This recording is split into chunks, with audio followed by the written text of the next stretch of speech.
Hey guys, welcome back to Language 610. This is Lecture 6. We're going to be covering verbs today. And let me start with a couple announcements as we always do. This week you're going to want to read chapters 5 up to page 40. You've already read 40, 41, and 42. So read chapter 5 up through page 39 and chapter 9. Honestly, I don't know why chapter 5 is where it is in the book. If or when I ever write a Greek book someday, I will be sure to put those closer together. But everything you need to know about what you're going to read in chapter 9 begins in chapter 5, and it is so important that you start there. So read chapter 5 first, then read chapter 9. Again, there will be no handwritten exercises for you this week. There's a lot of grammatical concepts here when we come to verbs, which we'll be introducing today, that I want you to focus on instead. So a little bit of vocab at the end of chapter 9. Make sure you memorize those words, and then a lot to think about and work on when it comes to understanding the Greek verb. So without further ado, let's go ahead and get into that. Here's what I want you to understand about verbs in Greek.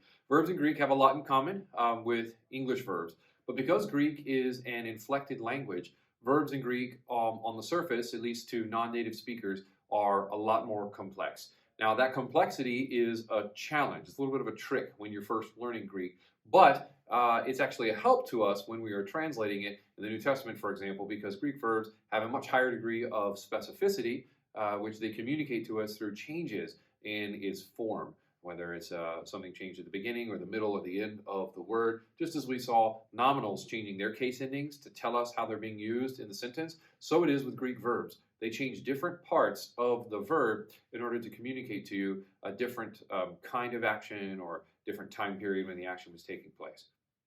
All right, so let's start with a bird's eye view, a little bit, if you will, of the Greek verbs or Greek verb system. What you want to remember about verbs, of course, is that all verbs express either an action or a state of being. So an action would be, I eat. But a state of being would be something like, I am. I am a man. There's no action going on there. It's just existing. But it's communicating a state of being, and it is a kind of verb. So we want to make sure that we understand it's either an action or a state of being. Okay? Now, in English, we have to supply subjects to our verbs. Okay? So we have a verb like have, but there's no subject there. So we have to say, I have, or you have, or he, she, or it has, something like that. Not so in Greek. In Greek, the subject is already built into the verb itself. It's sort of coded in there. It's like you have a part of the word that tells you the root meaning of the term, the stem, the lexical stem. But then part of the word is also telling you, who's doing the action. Is it me? Is it you? Is it somebody else? And so Greek verbs all have a subject built into them, very much the same way as Spanish does, or Latin, or any of the other languages that are Indo-European. All right, so there are several different facets of the Greek verb, and I want you to learn these, okay? These are very important grammatical terms. You will see these in parsing in the New Testament, and you will see them in commentaries, and you need to know what these words mean, or what aspect of a verb they refer to, because this is where exegesis comes in. This is where a word tells you, oh, it means this and not that. Or it's emphasizing this, but it isn't emphasizing that. So you're going to want to learn these. You will be quizzed on them, so make sure you learn them. There are several different facets of every Greek verb, and I want you to learn what they are. So let's start. Let's just put them all up here together, okay? We have tense, or some translations call it tense form. All right, we'll talk about what each of these are in a moment. I just want to put them all up here. All right, next we have something called voice. All Greek verbs have voice. And Greek verbs also have something called mood. All right, mood. They have person. They have number.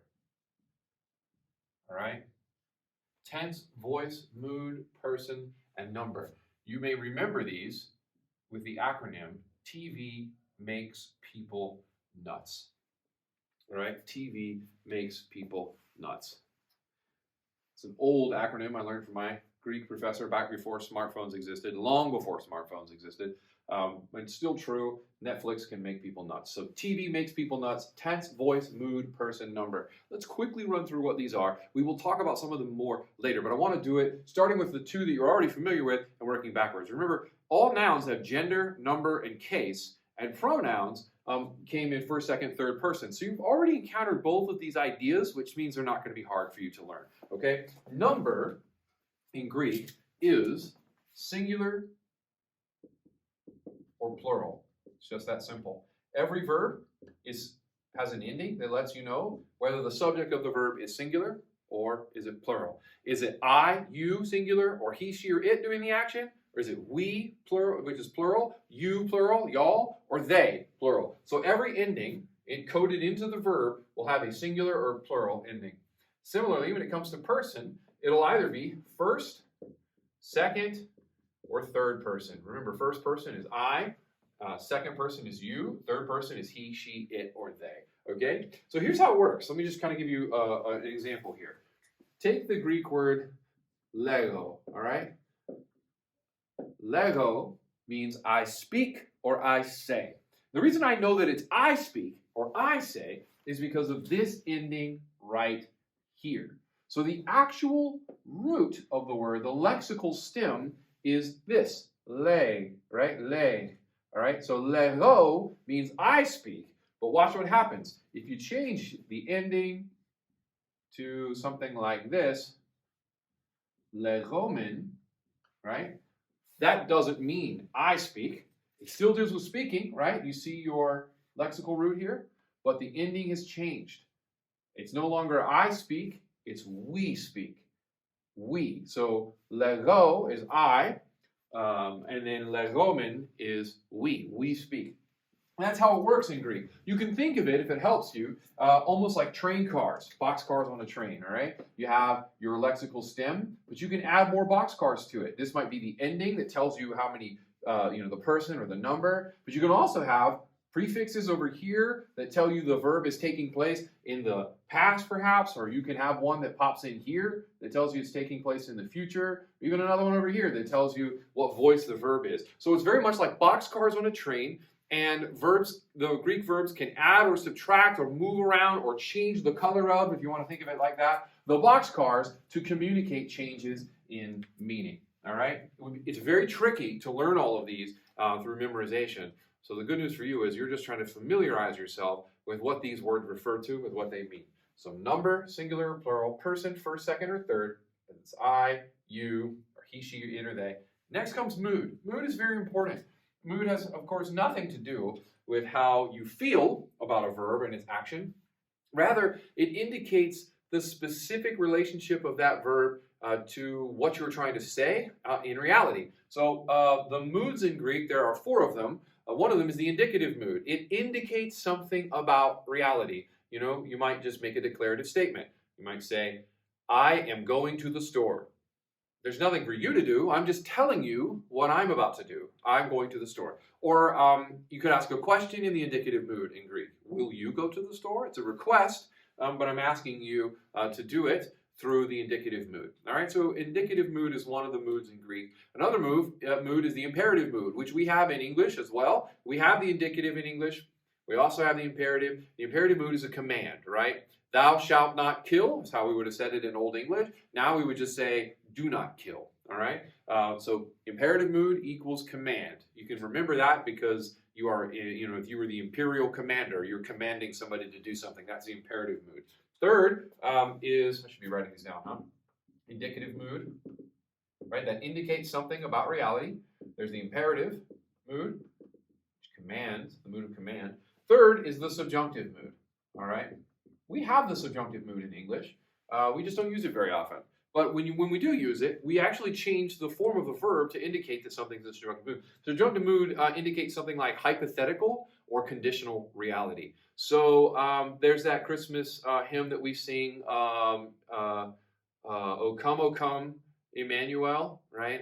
And ransom captive Israel, who mourns in lonely exile here until the Son of God appear.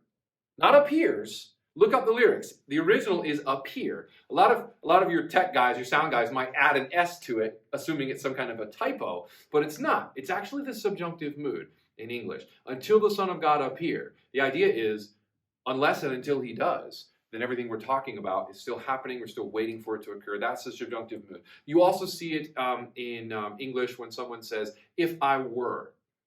If I were cold-natured, I might have an extra coat on. I didn't say if I was cold-natured, although people nowadays do this because we're kind of losing the subjunctive mood in modern English. But technically speaking, the subjunctive mood still exists in English, and if you wanted to use it correctly, you would you pluralize the verb there. You would say, if I were a cold-natured person, then I would wear a coat. We often use the words would and should when we're trying to communicate subjunctive ideas in English. But in Greek, they have a whole different form, so it's a lot simpler in some regards. Okay? Indicative indicates something about reality. Imperative, that's the mood of command. Subjunctive is the mood of hypothetical or conditional reality. The last one's the optative. I'm just going to put this up here, but you do not need to know this. It is super rare. It is sometimes not even covered in Greek books like this one that we use for our course because of how rare it is. It's the if subjunctive is hypothetical or conditional reality, optative is even further removed than that. Think of it like a wish, optative or optative, sometimes people say. All right, voice. Active voice, the subject is doing the action. Then there's passive voice, where the subject is being acted upon. Very often in English, we use the word be to communicate that. Or I am, or was, or were, some kind of helping verb. So there's a difference between I am hitting the ball, I'm the one doing the hitting, versus I am being hit by the ball, or I was hit by the ball. So that would be passive voice in Greek. The phrase by the ball may or may not be present in Greek in the exact same way that it would be in English, but the verb itself would already tell you the subject is being acted upon. But Greek also has one that English doesn't have, called the middle voice. And the middle voice is sometimes called the voice of self-interest. And it really just depends on the verb and how that voice is being used. Sometimes it is used in a way to intensify the subject's involvement. I myself am reading a book, something like that. But it could mean I'm reading for myself, with a view to myself and the self-interest. And then there's sometimes where there are Greek verbs that exist in the middle voice, and it's because the lexical stem, the actual vocabulary word, communicates intrinsically. Something in the vocabulary item itself communicates some kind of necessary self-involvement. Words like they deal with knowledge, for example, sometimes occur in the middle voice simply to show you can't know something unless you yourself know it. So those are your three voices. Active, subject is doing the acting. Passive, he's being acted upon. Middle, that's the voice of self-interest, they say. And then there's tense, all right, or sometimes called tense form. And that's because tense in Greek is different than tense in English. So we want to make that distinction very clear. When you hear the word tense, you think past tense, present tense, future tense. But you shouldn't think that in Greek. It's very different than that. It's a little more complicated than that in English too, but it's certainly different than that in Greek. So what we really mean is tense form. All right, there are 6 tense forms in Greek. Okay, there is the present tense form. We will talk about all of these in just a moment. That's the second half of our lecture today. There's the imperfect tense form. There is the aorist tense form. There is the future tense form. There is the perfect tense form. And then there's one called the pluperfect, sometimes called the past perfect tense form. All right? We'll talk about all those in a moment, but I just want you to see all of these here. You should make this chart for yourself. All right? Tense, voice, mood, person, and number. TV makes people nuts. You should write out all of the different kinds of tense forms that there are, the 3 different voices, the 4 different moods, but remember the optative is optional. All right? The person, it's first, second, or third. You need help remembering what those are. You might write the words I, you, and he, she, it, and they next to that. I and we here. And then number, singular or plural. All right? This is the Greek verb at a bird's eye view. Now let's zoom in and talk specifically about Greek verbs in their various tenses in the indicative mood. And as we do that, I want to tell you why we focus on the indicative mood first. In Greek, all tense forms communicate two things. They communicate the kind of action that is in view or that's being portrayed by the speaker or the author. We call that verbal aspect. But it also communicates something of the nearness or far or remoteness, the proximity of the action to the speaker who's talking. So this sometimes is communicated in terms of past, present, or future, but not always. So it used to be when I was growing up, we would teach Greek as the kind of action plus the time of action. That's not terribly wrong, but it doesn't hold true across the board. So a slightly more accurate, a more nuanced way is instead of thinking of kind of action and time of action, you want to think about the kind of action, which is its aspect, and its proximity, so its nearness or remoteness to the speaker, which often is time, but not always. We'll talk about that some more in a moment. Here's what you need to know before we do. In the indicative mood, all right, so when we're talking about reality, we're making statements about the world or about God or about ourselves. We're not commanding somebody. We're not talking about hypothetical or conditional aspects of reality, right? Would that we could, right? Would that it were, would that it were so simple, yeah? Something like that. That's subjunctive. And we're not doing that. We're not commanding. We're not doing imperatives. We're just indicating something about reality. In the indicative mood, your verb, your tense form of a verb is doing double duty. But in the other moods, the only thing that's being talked about there is the aspect or the kind of action.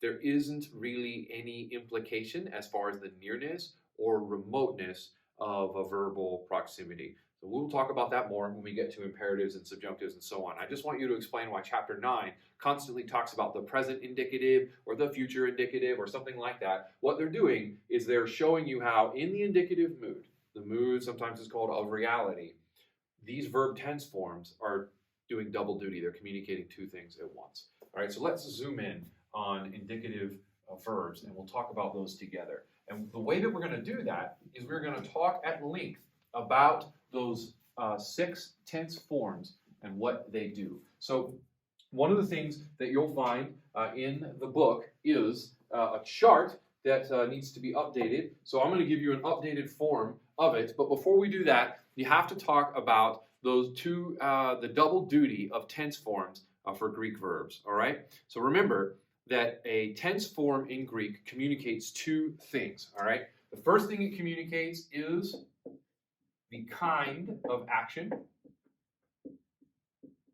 This is called verbal aspect. Now I want to stress here, this is very important, all right? When I say kind of action, I don't mean the kind of action that it was in history or in reality. I mean the kind of action as portrayed by the speaker. So I could, if I wanted to, refer to an event that took place over a very long period of time, but not intend to communicate anything to you about how long it took. I just want to tell you that I did it. And that is what aspect is in Greek. It's not a statement about what actually happened or how it actually happened or anything communicating to you about the length of time. It's communicating to you the speaker's portrayal of that event. Okay, so it could have been something that took place over a very long period of time, but the speaker is simply wanting to talk to you about it in a way that doesn't communicate any of that. That's what we mean by aspect. The aspect of a tense or tense form in Greek tells you the speaker's portrayal of the kind of action. All right?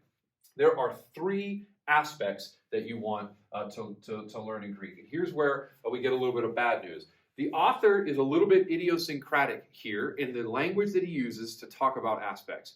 Here's where the bad news gets even worse. In the Greek world right now, there's a tremendous amount of debate over the best way to think about Greek verbs. This has been growing since the 80s, and it's kind of reached a fever pitch right now. If you picked up 3 or 4 Greek grammars printed in the last 5 or 10 years, they might all say something different than what we're about to communicate. So I'm going to have to give you a couple different names for the same, that's referring to the same thing, just so you don't get confused if you read it in a commentary or somewhere else. Unfortunately, our author is very idiosyncratic, and I don't know anyone else who communicates it exactly the way that he does. So plug that one away for another change I need to make one day if I ever get around to writing a book in Greek. But there are three aspects, three kinds of action that an author or a speaker could communicate in Greek, okay? And the first of those is called the perfective or aoristic aspect. Okay. Now, in the book, this is called aoristic, and that's fine if you go with that. Okay, I'm going to underline it so you know that's what he calls it in the book. I just want you to know that grammarians elsewhere call it perfective, and they mean aoristic, and that's confusing because he uses the word perfective to refer to something else, and that is not how other grammarians use it. Okay, so there's what we call the perfective or aoristic aspect. Here's all you want to know about that. This is what's considered the default aspect in Greek. It is the undefined aspect. It is zoomed out. It is sort of like looking at a parade from a helicopter. And you were just looking at the parade and you're saying, I see the parade. Or maybe you're telling somebody, yes, about how you saw it yesterday. Yeah, I saw the parade. You're really not saying anything about the length of the parade. You're not trying to describe how close you were to it. You're just sort of zoomed out, talking about the whole event. I saw the parade. That would be an example of the aoristic or perfective aspect in a past time setting. I saw the parade yesterday from a helicopter. Or you could tell somebody, yeah, I see the parade. I see all of it right now because you're in a helicopter. You see the beginning of the parade. You see the end of the parade, the whole thing. All right? Those are examples of the perfective or aoristic aspect. The second kind of action, the second aspect that exists in Greek or for Greek verbs is the imperfective aspect. All right? Good news is this is the only word that uses that. So perfective, by the way, means complete or completed. And so in the world of grammar, they're using these words to communicate complete action. I see the whole parade. I saw the whole parade. That's perfective or aoristic. Underlined again because that's what our author calls it in his book. But there's also imperfective. So if perfective is completed, the idea of something's perfect, it's complete, then imperfective doesn't mean it's flawed. It means not complete because you're emphasizing the ongoing nature of it. So instead of being in a helicopter, let's say you were on the ground watching the parade. You might say in the imperfective aspect here, your friend calls you on the phone and he says, what are you doing? You wouldn't say, I see the parade. That wouldn't make sense. You would say, I am watching the parade. That is the imperfective aspect. And it's communicated in present time in that sentence. I am watching the parade. But what if your friend says, hey, what did you do yesterday? And you said, I was watching the parade from 2 to 5 p.m., letting him know that this was a continuous, ongoing kind of thing. You were up close and personal, and you saw it all pass in front of you for a course of 2 or 3 hours. Yeah, I was watching the parade most of the day. That would be the imperfective aspect, and you're communicating that in some kind of past time setting. All right? So perfective aspect, completed, zoomed out, just kind of looking at the action as a whole. Sometimes it's called unmarked or undefined. Our author calls it aoristic. Most grammarians call it perfective. The imperfective aspect, it's ongoing. It might be habitual. You're communicating the fact that it was something, the duration of it is significant, and maybe you were up close and personal. All right? The last one, some grammarians debate whether this even exists. Others say it exists and they call it stative. Our author calls it perfective, which is super confusing, right? Super confusing because that is what other grammarians use to refer to the aoristic. So I'm putting it up here, and I'm trusting that you're listening closely. I want you to know what this refers to, even if there's a debate in the label. I prefer the label stative for this reason. The perfect tense in Greek and the pluperfect tense in Greek are communicating something about an action that's been completed, but has a kind of ongoing result. So here's how I remember these. This is completed action, or you're just zooming out and kind of just describing the whole thing. Imperfective is more like up close and personal, and it's still ongoing, or it's habitual. Stative is something that maybe was completed in the past, and you want to emphasize or intensify the focus on the resultant state, hence the name of action. All right. Remember, I've underlined the 3 labels that the author uses, but these are what most other grammarians use. Perfective, complete, he calls it aoristic. Imperfective, ongoing, stative. Completed action with some kind of emphasis perhaps on the resultant state of affairs or effect. All right? That is just one half of what is going on with verbs. The other half is this. Verbs, I should say, in the indicative mood. The other half is that they also communicate not just kind of action, but the proximity of action. All right? And this is sometimes just referred to as time. The truth is, it's not really time. Ancient Greek, classical Greek, Attic Greek was a spatial language. Modern Greek is a temporal language, much like English is. Koine Greek was undergoing a period of transition where it was moving away from spatial relationship, and moving toward tenses in terms of time. And Koine Greek is caught in the middle. So its verbs do double duty, and they communicate proximity of action, which normally indicates the speaker's not portrayal of the action itself, but its distance to the one who's speaking. And that often is best translated with time in English, but it isn't always time. I just want you to understand, you can think of time as an okay gloss for proximity, because if something is remote, if it's far from you, it's probably because it's distant in the past or distant in the future, but it isn't only that. There are some very important examples in the New Testament where time is probably not involved, and if you think tense in Greek and you always think time, you're going to get yourself into a lot of trouble theologically when you come to certain verses where time is probably not in view and you insist that it must be. In fact, some people have wacky eschatology just because they don't understand Greek verbs very well and the flexibility of how they work in the Greek language. Okay? Kind of action and proximity of the action. This is our verbal aspect, okay? This is what we mean by verbal aspect. What kind of action is it? And the proximity of the action. So I gave you examples of the three kinds of verbal aspect that there are: perfective, imperfective, and stative. Let's talk a little bit about proximity. There's either near or remote. That's simple.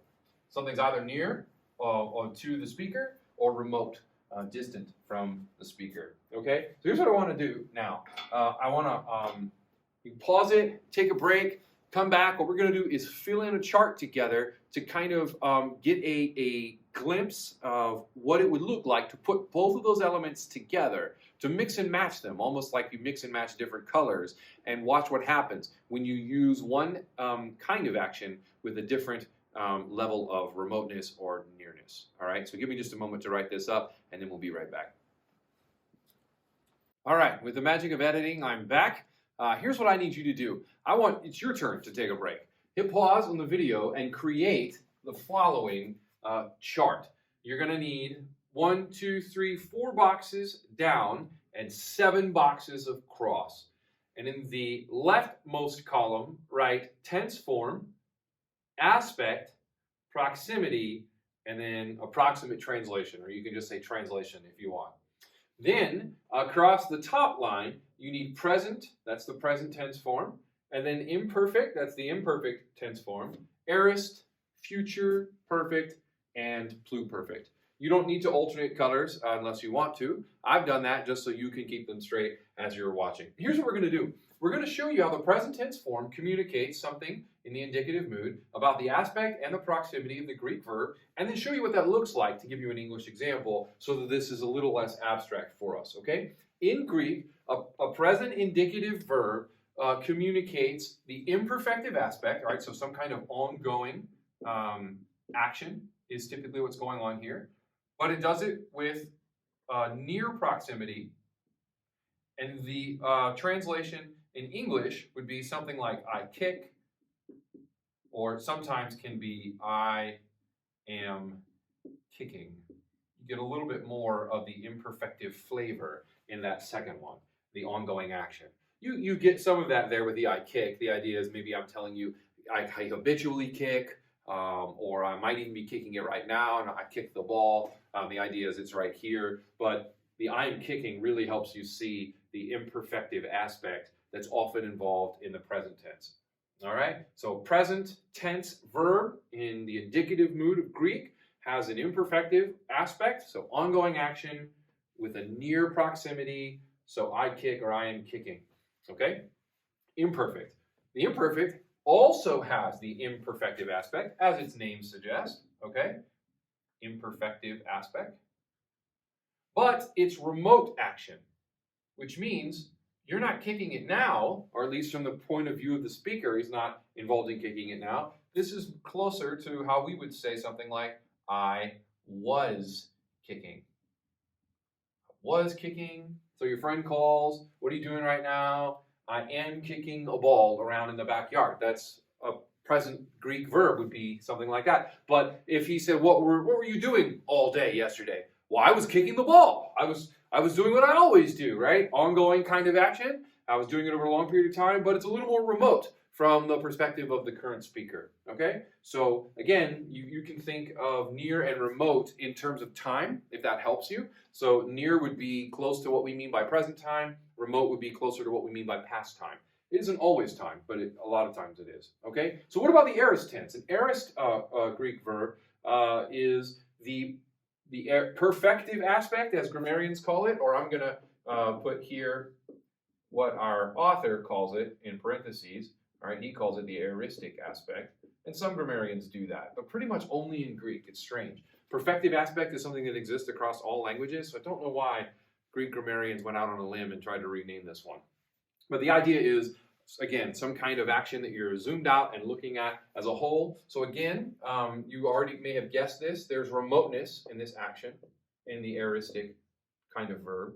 And so it often indicates some kind of past action without much detail. I kicked. Somebody might ask you, what'd you do yesterday? Oh, I kicked the ball around. How long? You didn't say I was kicking the ball from 12 to 5. It's just, yeah, I kicked the ball around. You might even kicked it around earlier today. What'd you do this morning? I kicked the ball around. What'd you do 5 minutes ago? I kicked the ball across the room. That is the perfective aspect, also aka aoristic. It's remote in proximity, and there's your approximate English translation. Present, I am kicking. Imperfect, I was kicking. Aorist, I kicked. Future. All right, the future has is the perfective or aoristic aspect. That's because the future is less concerned with the aspect or kind of action. It's more concerned with the time. All right, so it is also remote, but it's remote in the other direction. Whereas being remote in the more past time sense, it is more future, right? Hence the name. I will kick. Interesting thing about the future tense is sometimes the future indicative can be used for commands. Like if you told your son, clean your room. That is an imperative mood verb in Greek and has the same kind of thing going on in English. Clean your room. That's a command. But you also might say, son, you will clean your room, right? You actually made an indicative statement. You will clean your room. But the force of that is clearly indicative. What's interesting is you see this happening in Jesus' statement about the second greatest commandment. You will love your neighbor as yourself. That's a command, although it's in the indicative, and it's a future tense indicative. So Jesus is not predicting. You will love your neighbor. You will, but because it's commanded, you will clean your room. All right. Present, imperfect, aorist, future. The perfect tense. All right. The perfect tense has what grammarians call stative, the stative aspect, and what our author confusingly calls the perfective aspect. All right. I know this is hyper confusing because it's over here and it means something different, and I'm sorry, but that's why we got the English translations to help you keep them. The big idea here is that we are emphasizing a resultant state, and as a result, there's some nearness. All right, it's a completed action. Remember, an action in the past with some kind of ongoing result. So there's some nearness communicated in the present tense. The perfect tense. So you might translate it like this in English. Sometimes I have kicked. It certainly isn't that way all the time. It could be, did you read your book? I read it. And I read sounds a lot more like an aorist, right? But to complete an action, and then the implication is, and it's still read. So sometimes when you translate a perfect tense verb into English, the helping verb needs to be used, but sometimes it doesn't. This is the difference, for example, between Christ is risen and Christ has raised. Those are the exact same idea in English. Christ has raised from the dead, or has been raised from the dead, or Christ is risen. The is risen uses the present tense verb is in English and risen, which is a past participle, to try to help you feel a past action's present or ongoing results. Christ is risen. But if I said Christ has been raised, I'm also telling you that something happened in the past, but the assumption is, and he still is. He has been raised, and he still is. So the perfect tense is a very significant one theologically. It is, whenever it shows up in the New Testament, it's almost always very significant. With a couple examples, the word I know, the translation for I know in Greek, which is oida, that is almost always in the perfect tense. Not because it communicates a special kind of knowing, but because if you know a thing, it's because you learned it in the past and it results in the state of you knowing it now in the present. So sometimes Greek tenses are used simply because logically that's the kind of action that contributes to the meaning of the verb. All right, so much for perfect. Last, we're looking at pluperfect. The pluperfect is also stative, or as our author calls it, perfective. Okay.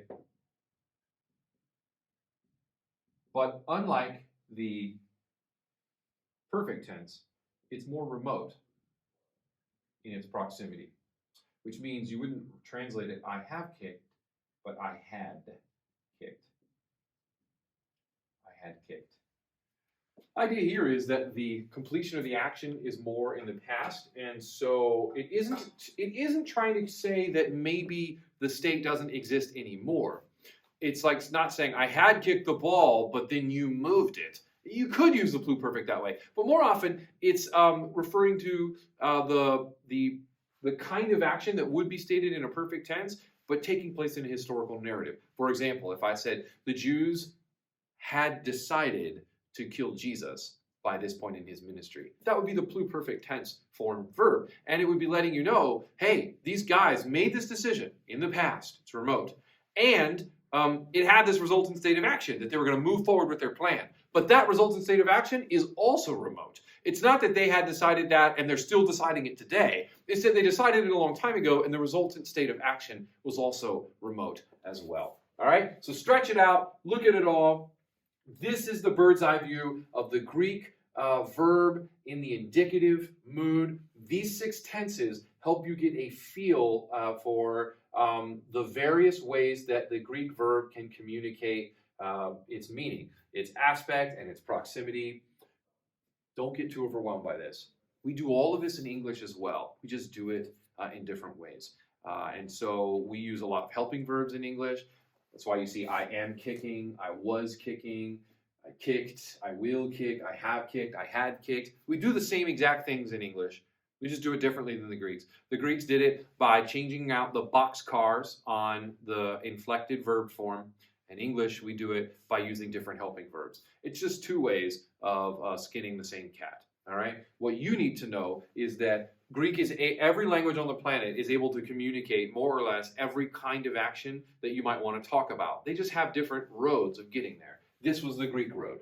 They had different aspects that were associated predominantly with different tenses, and then to differentiate the nearness or farness of that action from the point of view of the speaker, they added other tense forms to help communicate that as well. You'll want to familiarize yourself with this. I'm not going to quiz the mess out of you, but I do want you to know the big ideas between these and what they communicate. So you may see a couple questions about this, but I'm certainly not going to ask you to reproduce the chart from memory. But I will say, the better you know it, the better you will have some sense of familiarity when we talk together in class about, now this is a perfect tense verb, and that means so on and so on and so on. That won't be foreign to you. It won't be strange. It won't be scary. That's the hope.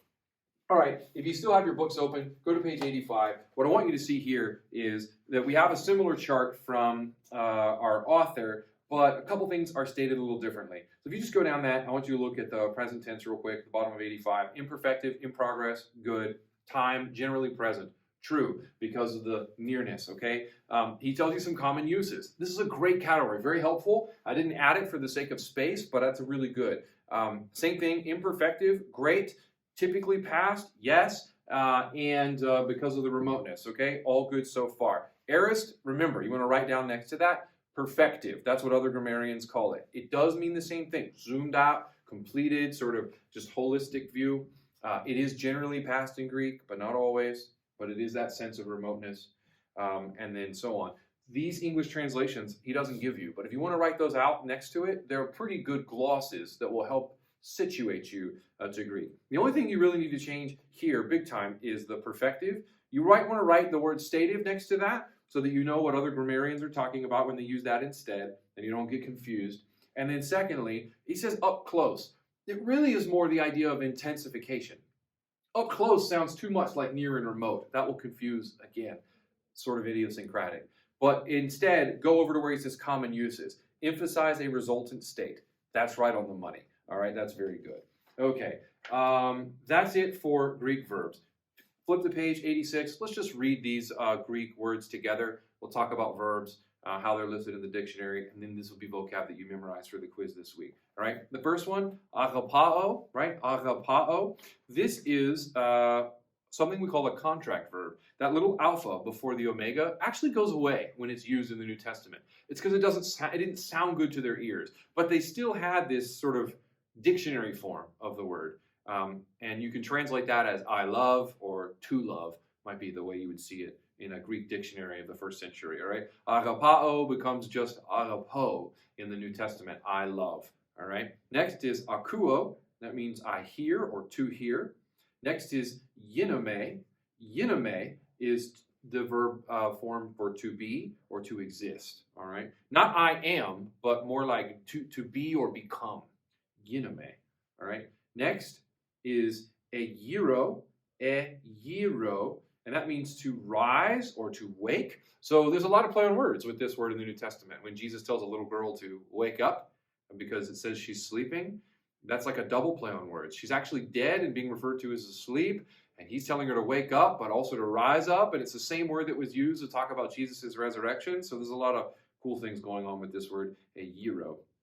Next, thelo, to wish or desire. Monothelites, right, are people who think that the monothelitism, people who think there's only one will of God, or duothelitism, the two wills of God. There's debates about that from this word, thelo, I wish, I desire, or to wish, to desire. Lego, we talked about this word earlier today, I speak, or I say, or to speak. Notice he says the aorist form is ipon. This is sort of the way that our verbs in English sometimes change their whole form. So I have becomes I had in English. We change it when we want to make it past tense. I swim, I swam, I have swum. Very different. In Greek does that sometimes too. When it does that, the aorist form is sometimes spelled very differently. Here, the aorist is so common, he gives you ipon as well. And I might give you ipon also, and so you need to be familiar with that word. Ipon means I said, right? So lego is I speak, to speak. So aorist form would be I said. Next, ydha, right? Ydha is to know or I know. And last, porevome, right? Porevome, right? Por-ev-o-me, to come or to go. It could be either one. So when it says that Jesus is coming on the clouds, it could actually mean he's going on the clouds. Maybe we can talk about that in New Testament some. But there are your vocab words for this week. Appreciate you guys and your hard work. This is a very tough chapter. So watch this lecture a couple times if you need to, then read chapters 5 and chapters 9. And definitely hit me up with specific questions if you have some before it comes time for you to take your quiz. Appreciate you. See you back here next week.